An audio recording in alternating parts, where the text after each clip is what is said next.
Tanwar for the technical session on COVID-19 impact and outlook for the Indian logistics sector. Mr. Prahlad is a partner at KPMG and leads focus on transport and logistics sector with focus on strategy development, merger and acquisition activities. He has worked extensively with shipping and logistics operators, financial investors, government agencies, and end users. His geographic experience spans USA, Germany, China, India, and Middle East, where he has led the sectoral assignments. Prior to experience at KPMG, Prahlad spent a decade at the APM Mollers Group across portfolio companies.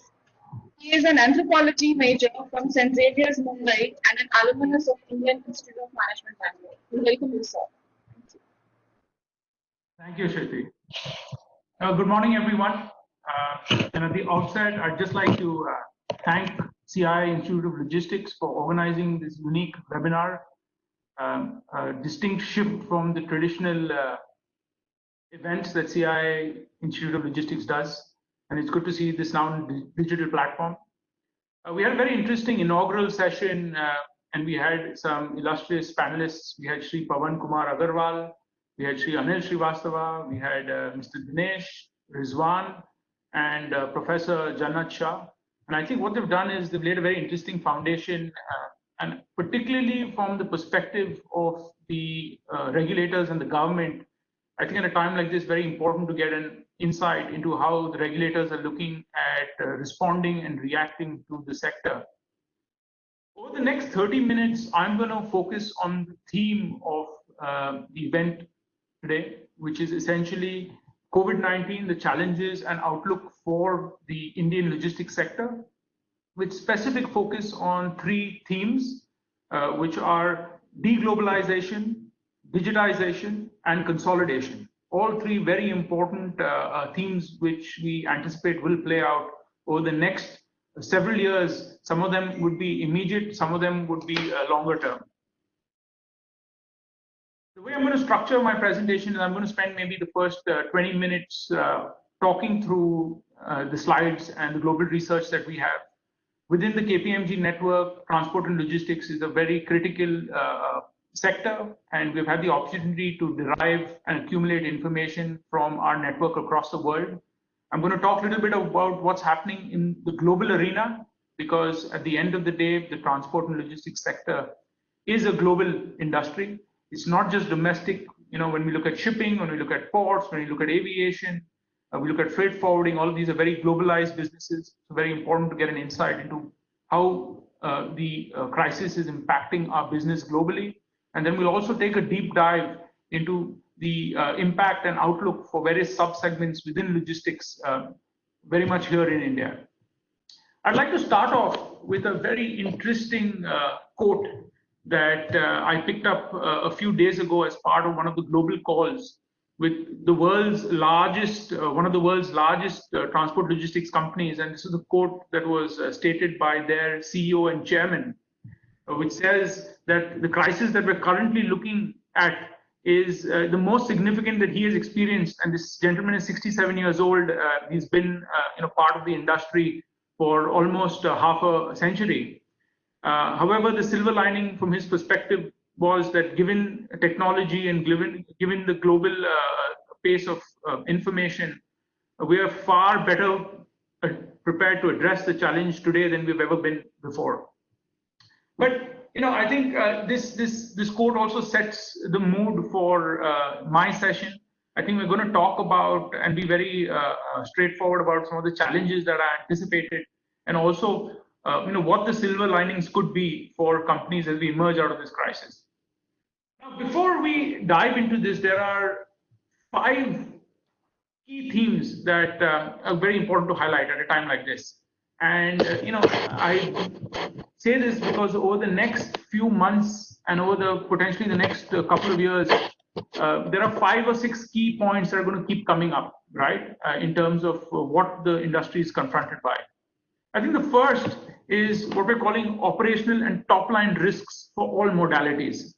So from a logistics industry perspective, we're saying that irrespective if you are a road transportation company, whether you're a freight forwarder, whether you are in specializing in warehousing or in any other form of involved in the logistics ecosystem, we're going to find significant operational and top line risks for all modalities, which essentially means that not only is revenue going to be impacted, but even when we are serving a smaller set of businesses, we're going to have a lot of operational constraints as a result of labor shortages, as a result of new regulations, and as a result of certain infrastructure bottlenecks that will come up as a result of our response to the crisis. The second, which is something that many of us in the industry are already experiencing, are what we're calling extreme price developments. And I think a good indicator of this has been, the kind of spikes you've seen in road transport freight and also ocean transport freight. It's going to be very interesting as we find that there are fewer drivers and therefore fewer trucks. There's going to be an imminent spike in road transportation costs. The same with ocean freight. We already are aware that currently approximately 15% of the global container capacity in the form of TEUs has been laid up. So we're talking about approximately 2.7, 2.8 million TEUs, which are currently laid up as part of a global fleet of about 23 million TEUs. And all of these are mechanisms on one hand to essentially control and manage freight, but at the same time, it will result in spikes as this capacity comes back on the road and comes back on water. Third, and this is of course one of the core themes of the sessions today, are global supply chain disruptions. This is more medium to long-term impact, but I think the most significant transformation that we will see, even before COVID-19 impacted us, we were seeing various political headwinds, mainly from developed Western countries on their emerging position on outsourcing manufacturing. And there's been a lot of emphasis on trying to control and claw back on some of this core manufacturing. So, we've heard terms like localization, we've heard terms like nearshoring. All of these essentially point towards realigning supply chains, which many logistics companies over the last 2 decades have been very focused on creating globally, right? So we will see some restructuring there. Fourth is, at the end of the day, the logistics sector, like most other sectors, serves the end consumer in some shape or form. And because we anticipate, a drop in customer spending power, we will see a cascading impact and effect on the number of and the volume of goods, right? Which is a key driver of the logistics sector. And fifth, I think within the spectrum of logistics, whether it's air, water, road, and rail, I think we specifically need to point out that the aviation sector is expected to see a significant impact. In fact, as per IATA, up to June 30th, 4.5 million flights have already been cancelled, right? And the impact on the aviation sector just up to June 30th is estimated at about 320 billion US dollars. So we're talking about a sector which already has seen significant challenges. It's important to keep in mind that when we talk about aviation, unlike other modes of transport, a lot of global freight that moves via air moves in belly-hold cargo. So we're going to see some challenges and restrictions there, some significant rate fluctuations there as well. But I think special call out to the aviation sector, which has a unique challenge ahead of it, especially given that we now know that traveler confidence, also various surveys that have been conducted highlight that traveler confidence is going to continue to remain low for the next 6 to 9 months, as per an IATA survey. So important point to highlight as well. Right, and finally, before we move on, I think the two key challenges that as sector operators and as representative companies, two things that we really need to watch out for. One is the liquidity of transport entities and customers. And what this essentially means is that the logistics industry in particular is very dependent on working capital and cash flows. And historically, we've seen situations where logistics companies, to stay competitive, have had to extend significant credit. And at the same time, we do know from previous experiences that while we strive to be partners with the customers we serve, it's at times like this that it's exposed that we may not be partners but just vendors when payments are held back or delayed, right? And especially for our sector, which historically has not been very good with cash management, this is a very high risk that we face over the next few months. The second is cost initiatives in asset-heavy segments with low utilization.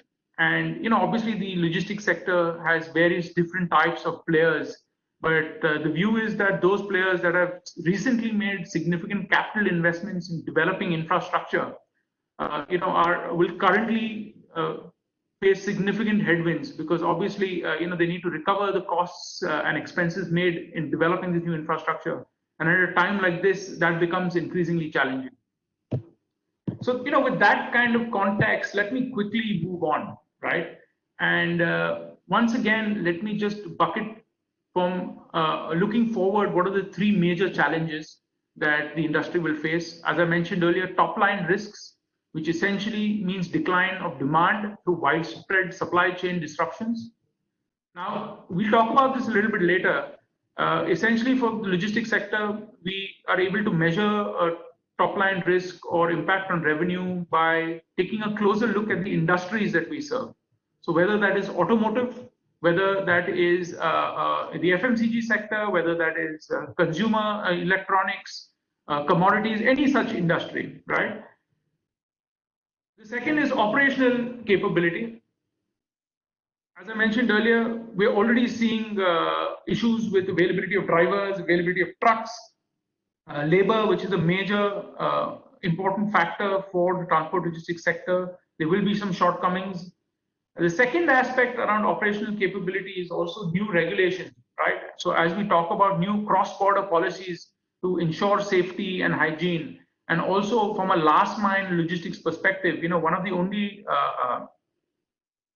transactions that many of us have had over the last 3 months have been, a delivery boy, whether it's your food delivery from hyperlocal or your last mile delivery from an e-commerce website.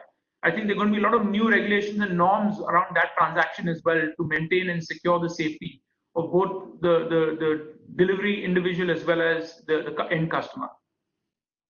And third, and very importantly, is insolvency. The reality is that we will see significant challenges as a sector, and obviously for two reasons, which were highlighted earlier. One is many of the customers we serve may become insolvent, right? And the challenge with that is there will be a cascading impact on the outstandings that and payments that are owed to various vendors, including logistics service providers. So this is a very important aspect that we need to look out for. We're already seeing the early signs of that.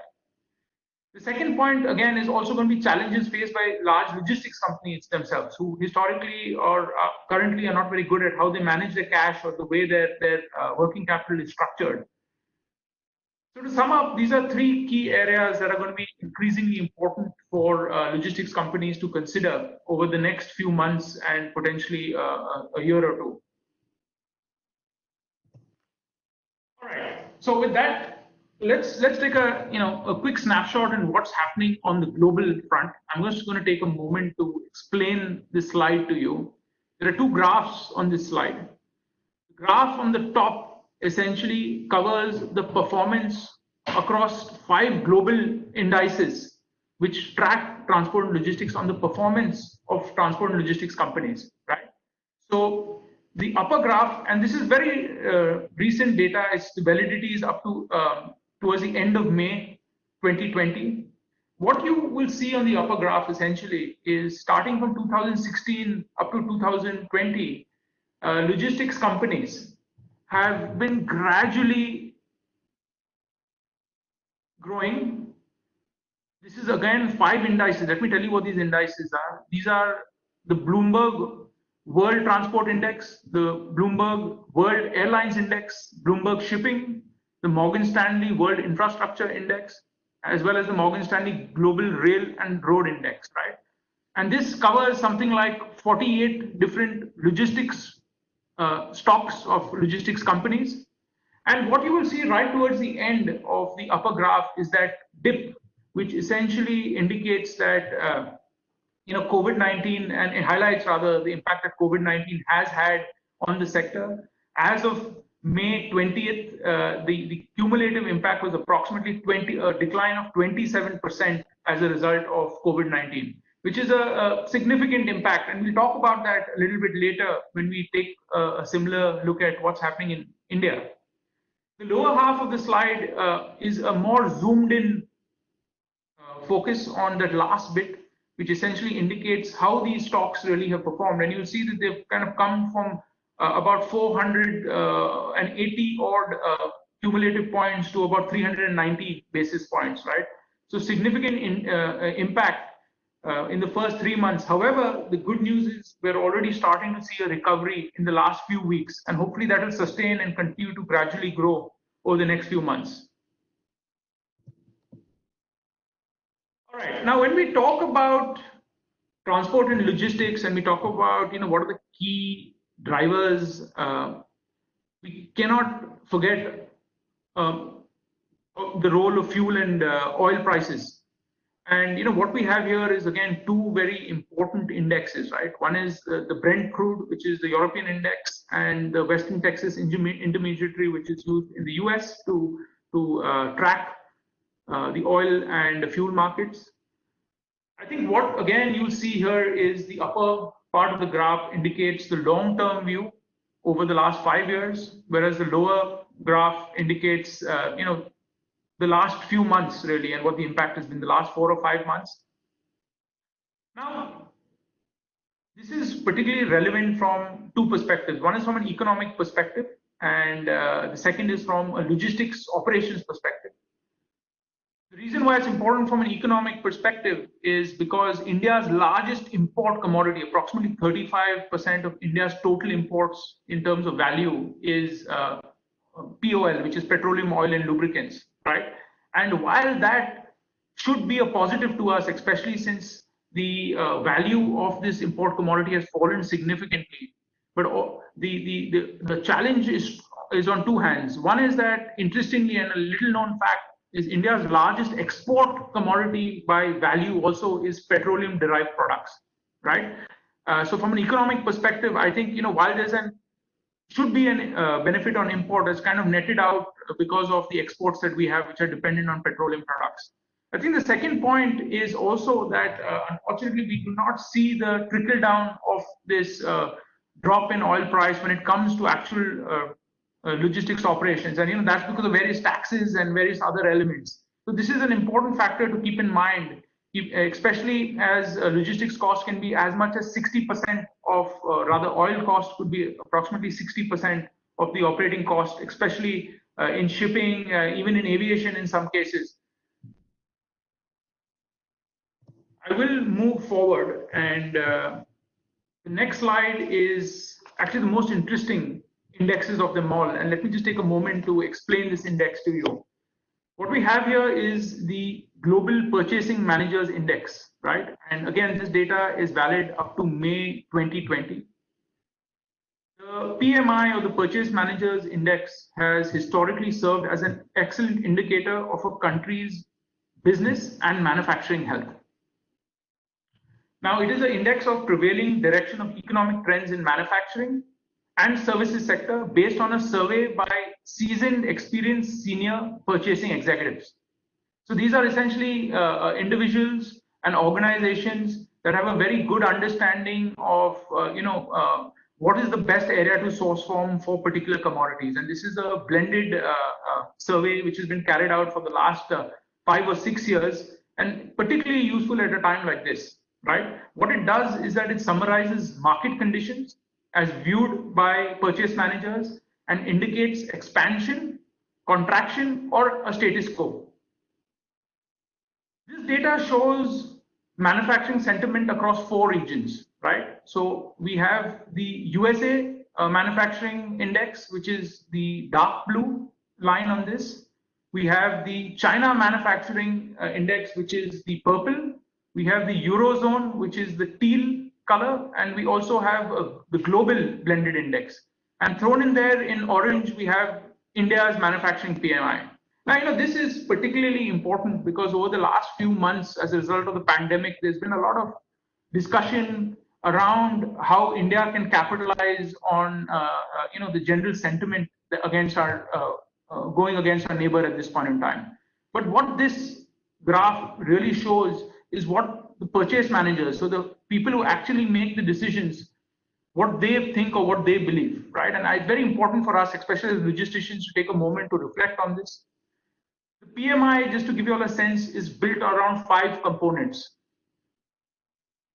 of different weightages, right? The first is the number of new orders issued, which is 30% of the total weightage given to how a country or sourcing origin is viewed.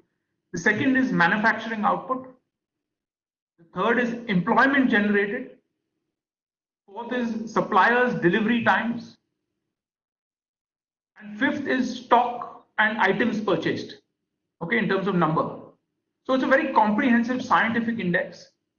Now, with the exception of China, which is at 50.6, also important to highlight that anything above 50 is positive, right? Anything below 50, the way the PMI is structured, shows contraction. So China is currently at 50.6. India is actually currently, as of end May, approximately 31. Eurozone is at approximately 40, and USA is approximately at 40 as well, right? And when we talk about a V-shaped curve, when we talk about a U-shaped curve, a L-shaped curve, I think this is a great demonstration on one slide of how different, at least from a PMI perspective, what the response or reaction has been. You can clearly see China has demonstrated a V-shaped curve. You can see some of us are headed for a U-shape, and there's also the threat of an L-shaped curve that comes up here, right? So very interesting slide. I think this will drive a lot of global trade once the lockdown is eased in various countries.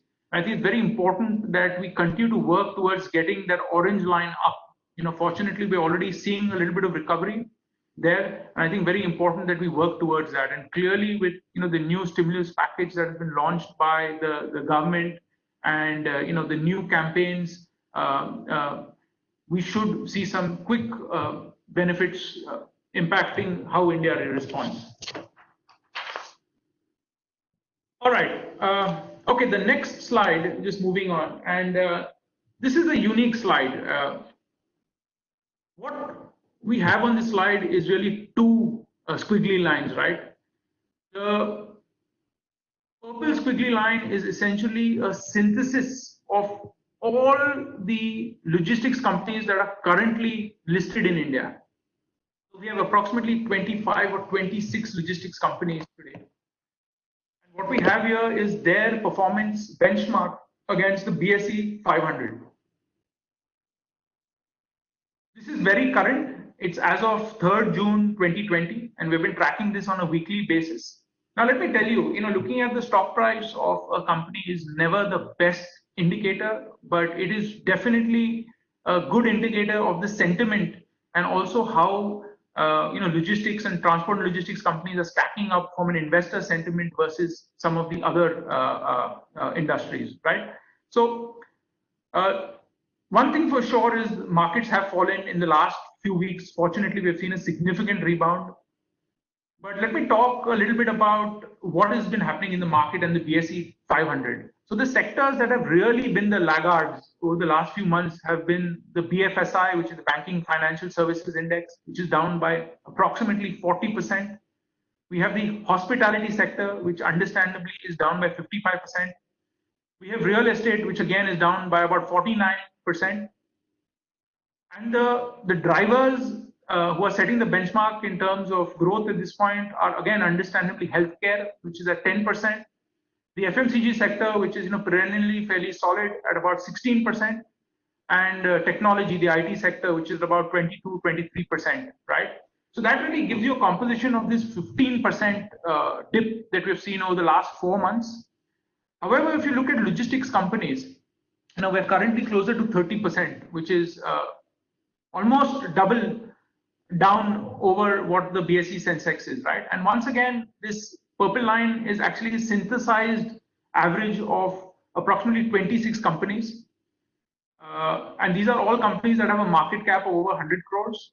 It includes ports and shipping companies. It includes third-party logistics companies. It includes container and other infrastructure logistics companies, aviation companies, third-party logistics, and also road and express transport companies. So pretty much any company which trades is listed here. Now, I'll tell you why this is important. And I think an important takeaway for us is something that we've seen over the last several years is whenever there is a disruption. I think Professor Jannat Shah was talking about how is this different from any other disruption that we've seen. I think 2 points, right? One is it is different because it's different for everyone. Firstly, it's going to be a longer term impact, and unlike some of the other crises and disruptions we've seen, I think there'll be some fundamental shifts. They won't just be a normal bounce back. I think the way companies do business will change. The way customers and clients expect us to engage will be different.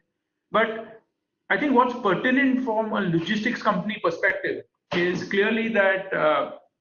If you look at 2008, the crisis then, and even going back to around 2001 and before, we have always seen that logistics companies have been slightly slower to respond, but respond they do. And my recommendation would be that we track this space. As I said, investor confidence may be slightly low in the sector at this point in time, but once the industry starts coming back into operations and manufacturing starts to kick off, we will see an uptake in the performance of these companies.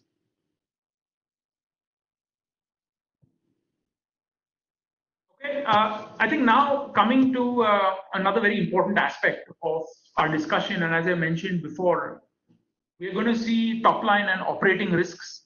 But the important way to measure that is really to take a closer look at the industries that the transport and logistics sector serves.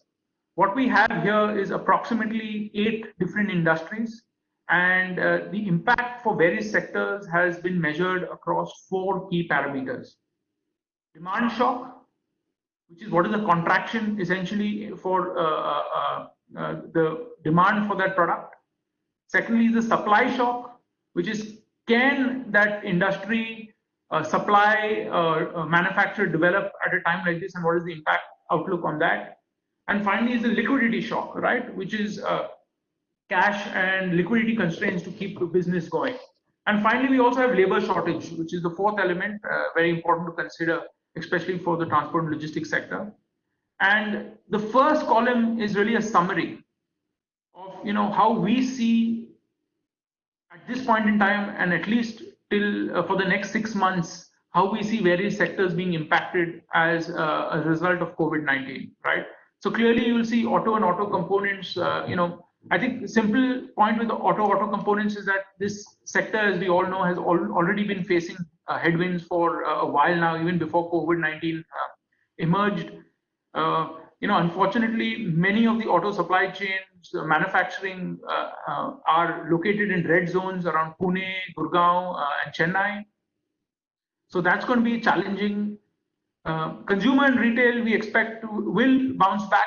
It'll take a little more time, few more months, but I think that's a great Indian consumer story as well. We expect that to come back to the fore fairly quickly. Apparel and textiles again will be impacted, very closely linked to consumer and retail. Building and construction, again, significant impact expected. You will see that there's significant demand shock. There's a significant supply shock, right? And obviously, liquidity is in amber, but if you were to ask me, I think liquidity also a big challenge for the builders in this point in time going forward. And also labor, right? Because the labor that we see, the unskilled labor that we see migrating back from the metros to the villages are essentially, most of them are linked to the building and construction sector. These are, daily laborers that work in this industry. I think aviation and tourism, unfortunately, are write-off for the next several months. Even if you wanted to travel, you can't really travel at this point in time. As I mentioned earlier, pharmaceutical and healthcare, I think interesting time for this sector. Going back to the PMI, I just wanted to highlight that, why again India needs to understand again the opportunity is that even if you look at the pharmaceutical and healthcare sector, even though we're doing well and this is a big opportunity, once again as a nation we need to understand how supply chains work. So most of the pharmaceutical companies in India, the APIs, if you all are familiar with the active ingredient that goes into pharmaceuticals, approximately 65% of these APIs, which some of us don't realize, are manufactured in China, right? So, the dependence on China is significant. I'm bringing that up even here just to highlight that at the face of things we can manufacture here, but a lot of the components that go into a lot of this manufacturing, even pharmaceuticals, comes actually from China. Transport and logistics, again, I would say half to three-fourth, very interesting. Rizwan Sumar from DP World pointed out correctly that, rail has been a big driver over the last few months, especially decongesting the ports, mainly for containers and also for bulk cargo. But the reality is the role of rail transportation in India today is somewhat limited. Only 30% of the total freight movement in India happens via rail, which is significantly lower than several other developed or developing nations. So that's an interesting aspect to watch out for. And of course, we'll talk about transport and logistics a little bit more in the next slide. I think telecommunications, of course, has been in the news. We're seeing a lot of investment in this sector. It'll be interesting to see how telecommunications comes out of COVID-19, because when we emerge from lockdown, we would see a lot of the global companies. We've already seen like an Amazon, a Google, several these Facebook are making plays and moves on the telecommunications sector here in India. I can't seem to move to the next slide. There we are. Right. So I think that the next slide again is a slide where I just wanted to take a deeper dive into the various logistics subsegments, because when we talk about transport and logistics, if you were to create a matrix around the four modes, which are road, rail, water, and air, and the three services, which are essentially transportation, storage, and services, transportation, storage, and services, you'll find that there are many different plays. And the companies that make up this sector, all of them, more often than not, are built around one of these services, right? So what we want to do here is just highlight the various subsegments and the impact. The more of dark blue you see, the more the impact, the less, the more resilient and the quicker the bounce back from the situation.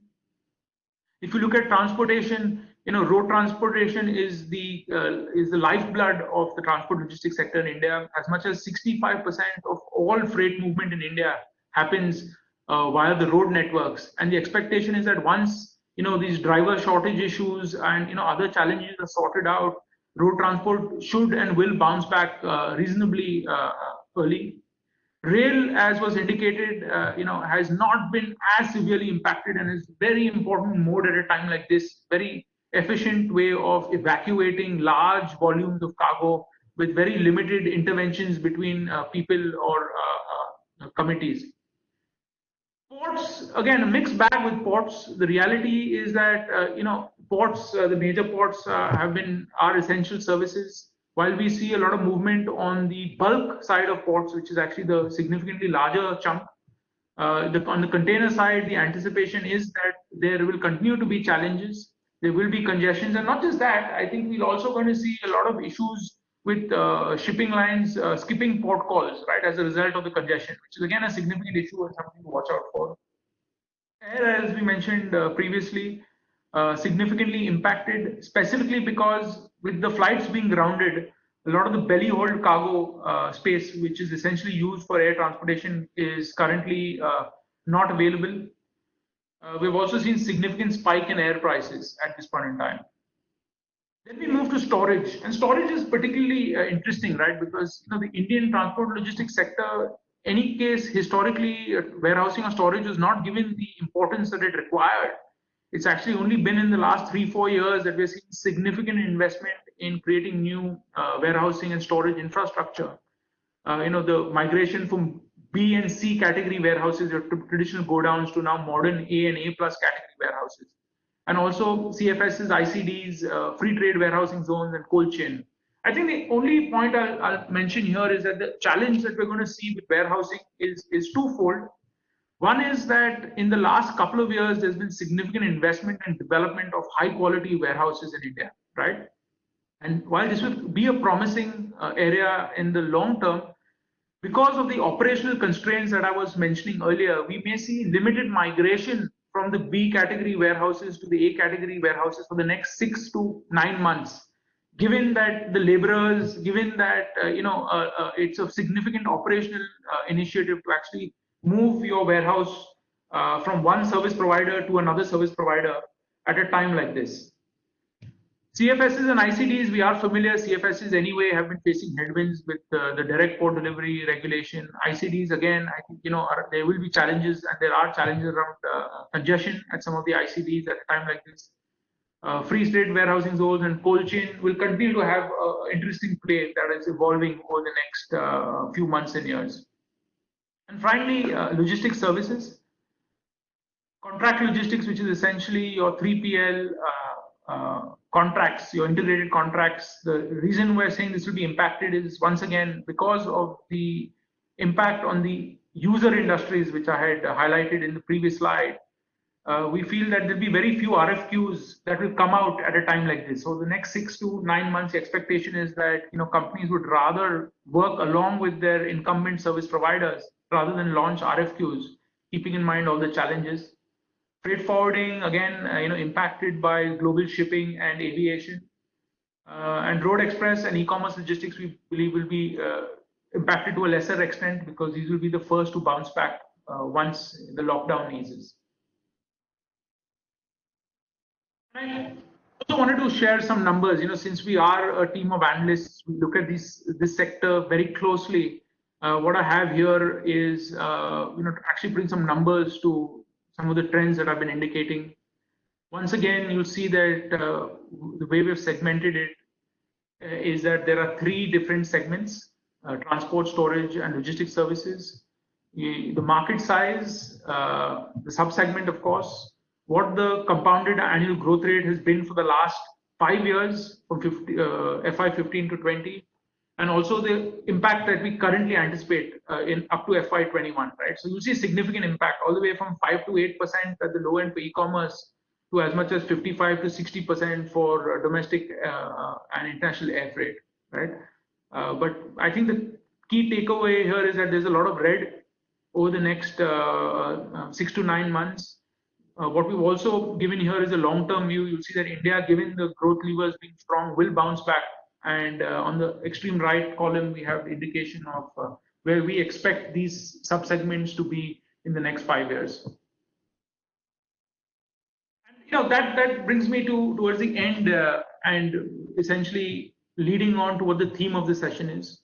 Deglobalization, with supply chains being restructured. This is something that we strongly believe will come into play, and now is a good time to start thinking and preparing for that. Consolidation, a particularly relevant theme for transport and logistics, which has historically, especially in India, been a very fragmented sector. The expectation is that there will be a lot of companies that will merge, a lot of companies that will become insolvent. So interesting to look at it from an M&A perspective as well. Digitization has already been a theme for some time. However, COVID-19 will just accelerate it, because I think a lot of companies that were setting up digital platforms were setting them up to acquire incremental business. But given the cost challenges, the view is that a lot of these companies will fold their digital platforms into their traditional businesses, because it will be the best way to move forward, to manage costs and serve customers better, right? And I think fourth is increased privatization.